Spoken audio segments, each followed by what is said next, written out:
Top 1 Attack disappeared, officials announced the speed, 340 miles per hour. They had done it.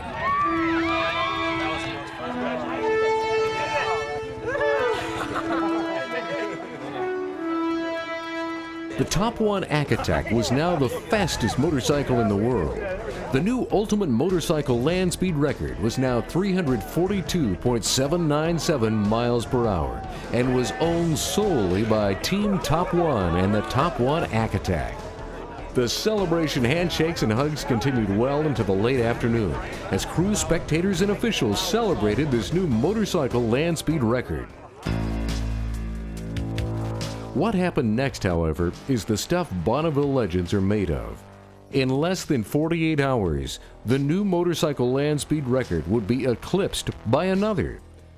The Bub No. 7 Streamliner, piloted by Chris Carr, would add another 7 miles per hour to the record and would claim for itself the title of World's Fastest Motorcycle.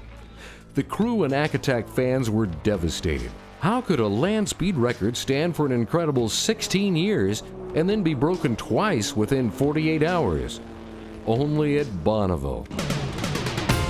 Mike Akatiff, however, wouldn't rest until they had reclaimed the record or blew the bike up trying. The Attack was once again lined up and ready to run. Rocketing down the course, the Streamliner blazed through the timing lights at over 347 miles per hour, the fastest time yet for the motorcycle.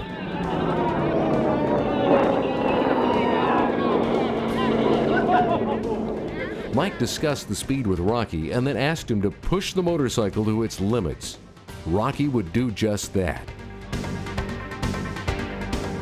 The result was a 349 mile per hour pass. The crew tried to quickly turn the Streamliner around and continue upping their speed. However, Mother Nature was about to speak, and she would have the final word. The wind slowly began to increase, finally reaching the point that it was just too risky to run. The Top 1 Attack would have to try again the next day. Runs the following morning, however, proved to be frustrating at best. As the Top 1 Attack and crew rode the ragged edge, things finally began to come apart. On its final run of the meet, the Streamliner could do nothing more than limp off the course, unable to finish its last run. The crew could do nothing more than watch this remarkable machine finally come to a stop. It had been an amazing event, but one that had left Mike, Rocky, and the crew both physically spent and emotionally drained.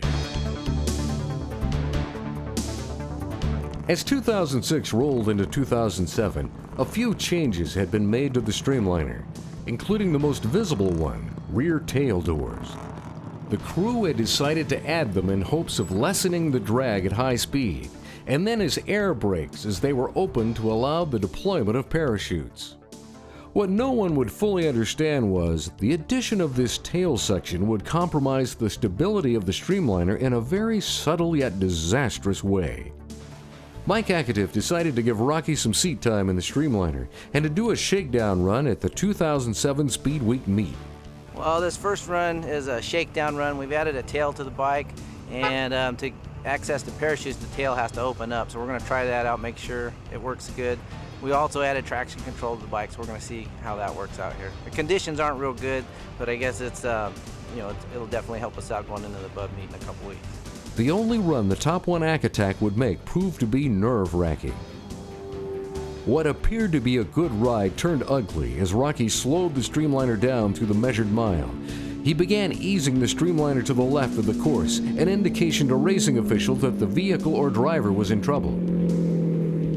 As the motorcycle was brought to a stop, smoke coming from the bike signaled emergency personnel of the situation. It was quickly taken care of, but not before substantial damage to the Streamliner's wiring had been done. Well, we were going along, and our goal was to try out a lot of things. We had these new doors we had to open and close a few times. When I got to about just before the 4, I felt a big bang, and smoke filled the cockpit, and apparently we lost a rod, and it went through the case. And when it did, it caught on fire. And so I was filled with smoke. By the time I got it stopped, it was on fire, and I had to bail out, and the guys got me. But I was never in any danger or anything. We just had some bad luck. We're heading back right now, and we got four motors back there, so we got plenty of motors. We just put a couple more together and get ready to head out of here for Bub. Cross our fingers. Hopefully all our bad lucks have happened here. The 2007 Bub Motorcycle Speed Trials in September would present the only chance during the year for the Top 1 Akatak to attempt a world record run. FIM officials would be present to certify a record, and the Streamliner would run on the International course, usually a substantially longer track than those at other meets. But wet weather conditions had limited the length and condition of the course. To transfer the now more than 1,200 horsepower to the ground through a single rear tire with a surface area of about 28 square inches was extremely difficult to do with perfect salt conditions. With moist salt, it would be like running in slush. However, with the bitter taste of last season's record loss, the Top 1 crew set up shop and prepared to thread a needle. It was clear from the moment the team prepared to run, they'd be holding nothing back.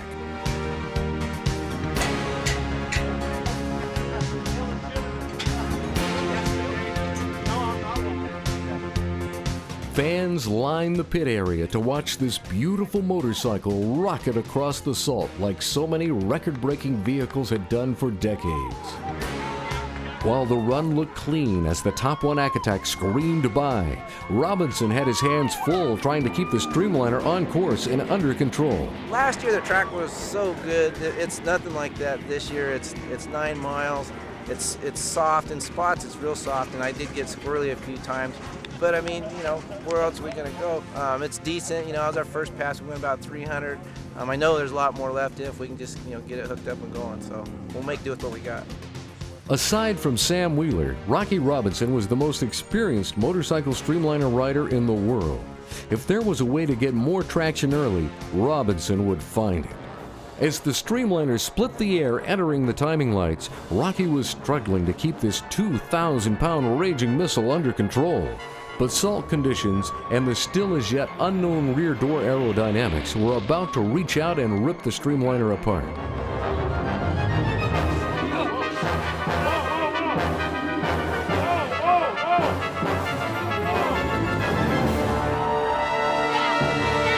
Pencil rolling over 16 times, the G-forces inside the small cockpit were above what many believed were survivable. Negative. No one may enter the course at this point. Stand by on that. We got a motorcycle on course right now.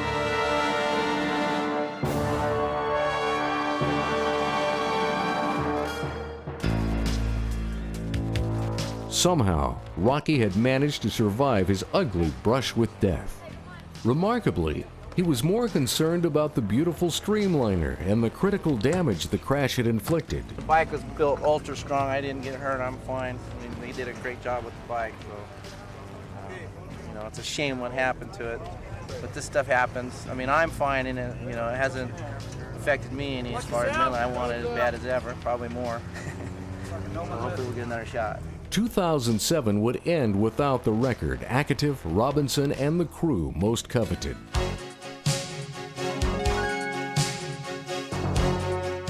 As 2007 vanished into 2008, Mother Nature had been good to the Bonneville Salt Flats. While still not like the conditions of '06, the efforts being made to improve the salt conditions were slowly netting results.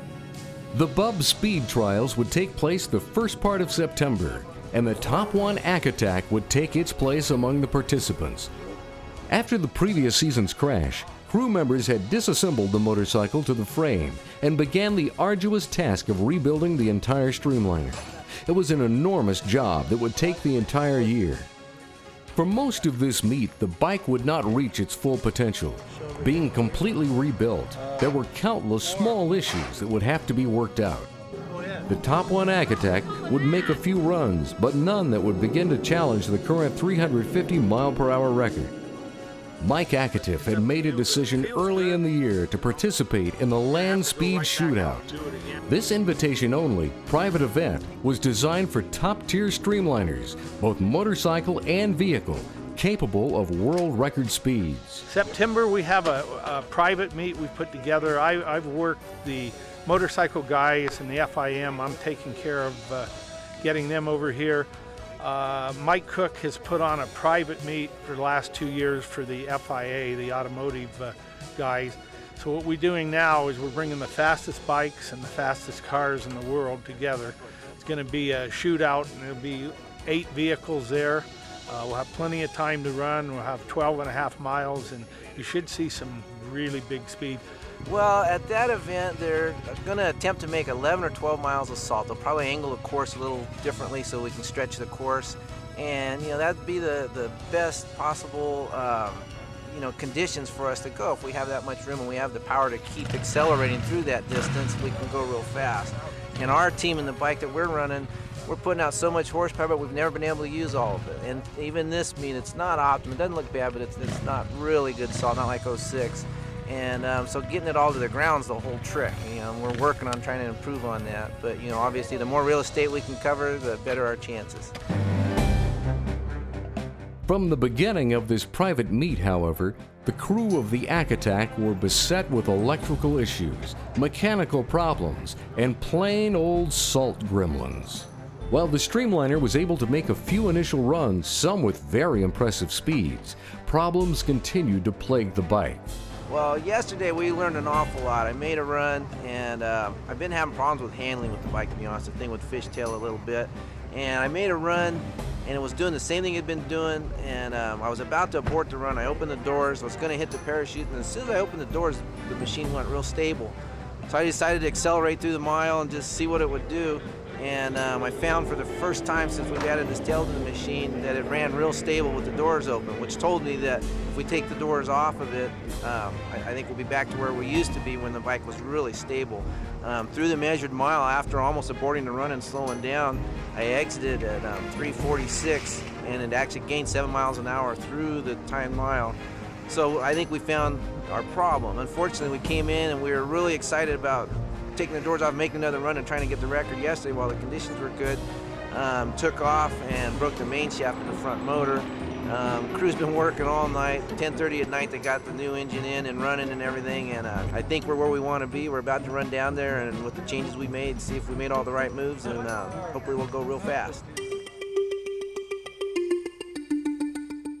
Finally, with the event beginning to wrap up, the Top 1 Akatak would give it one last try. Early on the morning of the final day, the Streamliner was moved onto the starting line. The Top 1 Akatak's twin Suzuki Hayabusas split the silence as they anxiously came to life. With no more tomorrows, it was time to roll the dice and pray the salt gods would smile on Robinson and the Streamliner. The all-out assault had begun.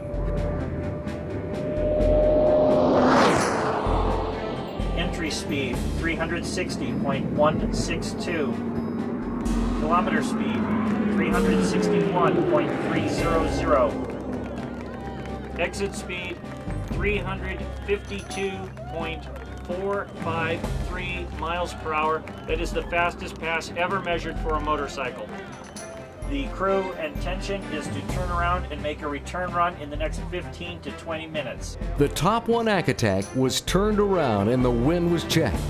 With nothing but 12 miles of hard salt ahead, Rocky Robinson would leave every losing memory behind and would run flat out for himself, Mike Akatif, and the team.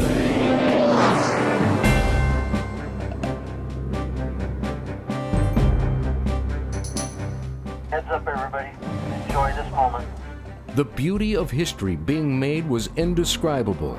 Entry speed 356.758, kilometer speed 360.471. The record was certain. The new ultimate motorcycle land speed record would stand at 360.913 miles per hour and be held solely by the Top 1 Akatak and Team Top 1. For participants and fans of land speed racing, the accomplishments of Mike Akatiff, Rocky Robinson, the crew, and the Top 1 Akatak are now part of racing history. The Streamliner would now shuttle around the world. Having broken the record, there was nothing more the Akatak needed to accomplish, except what was lurking in the back of Mike Akatiff's mind. Was it possible? Could it be done?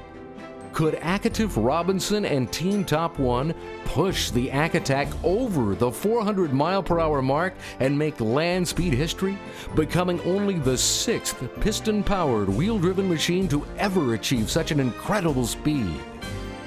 Perhaps.